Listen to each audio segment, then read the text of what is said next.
చేస్తే ఇంకా చిన్నపిల్లాడు అని, ఎక్కువగా మాట్లాడితే అప్పుడే పెద్దోడు అయిపోయావా అని మన పేరెంట్స్ కూడా కన్ఫ్యూజ్ అయ్యే ఫేసే ఈ ఇంటర్మీడియట్.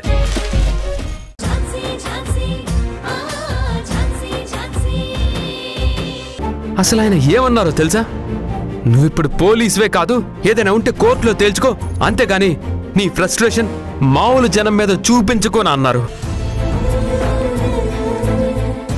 నేనెంతో ప్యాషన్తో చేస్తున్న జాబ్కి మా డిపార్ట్మెంట్ నాకు ఇస్తున్న రికగ్నైజేషన్ ఇదా? ఇవన్నీ ఒక్కొక్కటి గుర్తొస్తుంటే తల బద్దలైపోతుందండి. మైండ్ అస్సలు పని చేయట్లేదు. స్ట్రాంగ్గా ఉందామని ఎంత ట్రై చేసినా ఎవరో నన్ను గట్టిగా పట్టుకొని వెనక్కి లాగినట్టు వీక్ అయిపోతున్నాను. నా వల్ల కావట్లేదండి. ప్లీజ్ గౌతమ్ గారు అలా అనకండి. మీరే ఇలా అయిపోతే ఎలా అండి? అయినా నేను ఆల్రెడీ మీకు చెప్పాను కదా, ఎవరో ఏదో అంటున్నారని మనల్ని మనం నిందించుకోకూడదు. ధైర్యంగా అన్నిటినీ ఫేస్ చేయాలి. ఖచ్చితంగా మీ విలువ అందరికీ తెలుస్తుంది. గౌతమ్ గారు, మీ మూడ్ చేంజ్ చేయడానికే ఇలా తీసుకొచ్చాను. మీరింకా ఇలా ఉంటే ఎలా? కొంచెం ప్రశాంతంగా ఉండండి. కూల్. ఒక్క నిమిషం.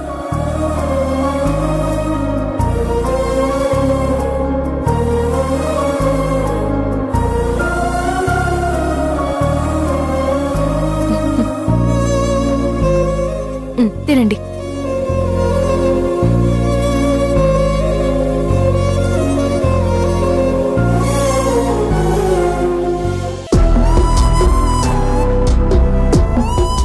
నా కోసం అండి.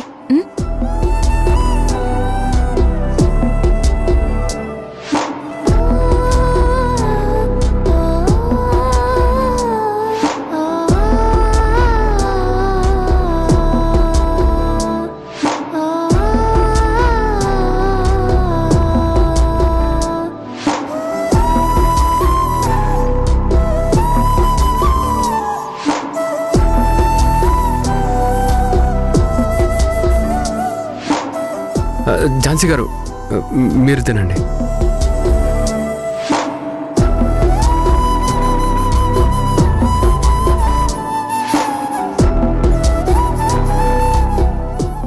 ఇంకొకటి చాలండి.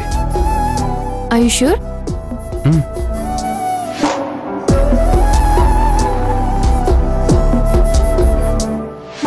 సరే ఉండండి, నేను వెళ్ళి డబ్బులు ఇచ్చేస్తాను. వద్దండి, నేను ఇస్తాను.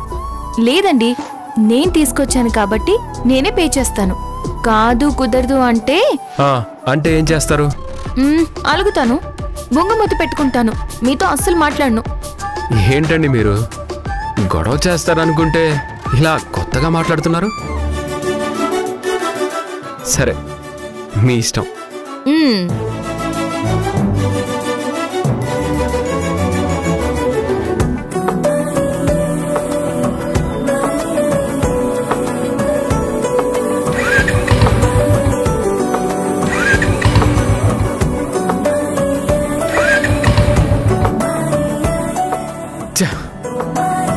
నా డిపార్ట్మెంటే అనుకున్నాను, ఇప్పుడు ఇది కూడా నన్ను సస్పెండ్ చేసేసింది. ఏంటండి మీరు మరీ ఇంత సెన్సిటివ్ గా ఉన్నారు? కొంచెం ప్రాక్టికల్ గా ఆలోచించండి. పెట్రోల్ అయిపోయి ఉంటుంది, అంతేకాని దేనికి సస్పెన్షన్ కి ముడి పెడతారేంటి? సారీ అండి. నాకు కావాల్సింది మీ సారీలు కాదు, ఆ మూడ్ లోంచి మీరు బయటికి రావాలి. ఓకే ఓకే ఓకే, నా మూడ్ చేంజ్ చేయబోయి మీరు అరుంధతిలా మారితే ఎలాగండి?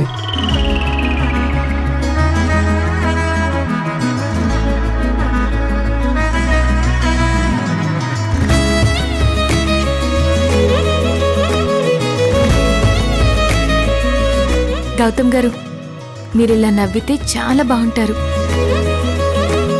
కళ్ళ ఆర్పకుండా ఇలాగే చూస్తూ ఉండాలనిపిస్తుంది.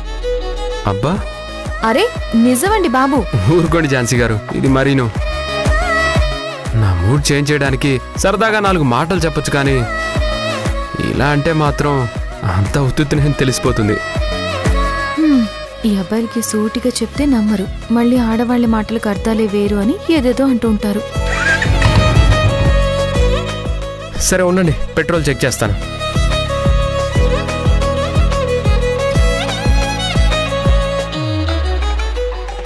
మీరు చెప్పింది నిజమేనండి, పెట్రోల్ అయిపోయింది.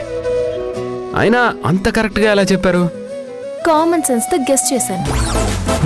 అంటే ఏంటండి, ఇప్పుడు నాకు కామన్ సెన్స్ లేదంటున్నారా? అయ్యో, నా ఉద్దేశం అది కాదండి, మీరు తప్పుగా అర్థం చేసుకోకండి.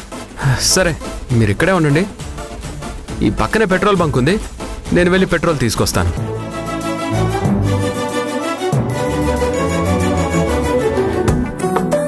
అమ్మా, ఖాళీ బాటిల్ ఏమైనా ఉందా? ఇదిగోండి సార్. ఝాన్సీ గారు, ఇప్పుడే వస్తాను.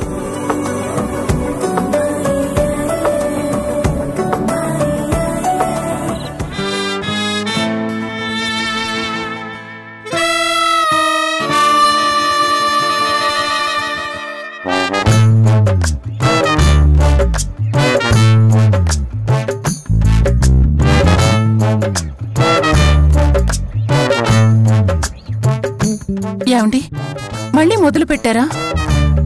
నేనెప్పుడైనా మానేనా ఏంటి మళ్ళీ మొదలు పెట్టడానికి? అది కాదండి, అసలు ఈ రోజు నుంచి మందు తాగనని నిన్న చెప్పారు కదా. అది నిన్న, ఈ రోజు కాదు కదా. అయినా నిన్నంటే మాత్రం ఈ రోజే మానేయాలా? మీరు చెప్పిన మాట మీద మీరే ఉండకపోతే ఎలా అండి? అవునా? అయినా పొద్దున్న లేస్తే పొలిటీషియన్లు అది చేస్తాం ఇది చేస్తామని బోలెడని ప్రామిసులు చేస్తారు. అవన్నీ అమలు చేసేస్తున్నారా? లేదు కదా. మరి వాళ్ళని నువ్వు వెళ్ళి అడగగలవా? నేనెలా అడుగుతానండి? మరి మొగుడిని ఎలా అడిగేస్తావే? అంటే మొగుడంటే అంత లోకువా నీకు? అయ్యో రామచంద్ర. రామచంద్ర కాదే, నీ మొగుడి పేరు చంద్రమోహన్. ఈ ఇంట్లో పెద్ద ఆయన ఉన్నాడు, ఆయన పెదరాయిళ్ళగా పోజు. ఎవరనుకుంటున్నావా? అదే నీకు మావ, నాకు బాబు. శ్రీ శ్రీ శ్రీ సోమేశ్వరరావు గారు. ఆయన పరువు ప్రతిష్టలకి పరాకాష్ట. అసలు ఏమనుకుంటున్నాడే నా గురించి ఆయన? అయ్యో అరవకండి, ఎవరైనా వింటే బాగోదండి. ఏంటి నాకేంటి? అసలు ఆ పెద్ద మనిషి ప్రాబ్లం ఏంటి? ఆయన వెనకాలే తానా అంటే తందానా అంటూ గంగిరెద్దులా తలుపుతాడు మా అన్నయ్య. సూటు బూటు వేసుకుని ఆయన చుట్టే షాడోలా తిరుగుతూ ఉంటాడు. అసలు వాణ్ణి మా వదినెలా భరిస్తుందో నాకు అస్సలు అర్థం కావట్లేదు. పైగా వాళ్ళిద్దరే దేశాన్ని ఏదో ఉద్ధరిస్తున్నట్టు బిల్డప్ ఒకటి. నేను ఇదంతా చూస్తూ ఉండలేను. అసలు వీళ్ళిద్దరూ ఈ రోజు నా చేతుల్లో అయిపోయారు. ఇప్పుడే తాడో పేడో తేల్చేస్తా. ఈ ఇంట్లో ఉంటే ఆళ్ళైనా ఉండాలి, లేదంటే నేనైనా ఉండాలి. అయ్యో ప్లీజ్ అండి, అరవకండి, మీకు దండం పెడతాను. No Padma, I want to talk to now Someswararao right now, అంతే. అయ్యో, అలా పేరు పెట్టి పిలుస్తున్నారేంటండి? తప్పండి. తప్ప? మరెందుకు పేరు పెట్టారు? రిపోర్ట్స్ మీద రాసుకోవడానికా? పిలవడానికే కదా. ప్లీజ్ అండి, నా మాట వినండి.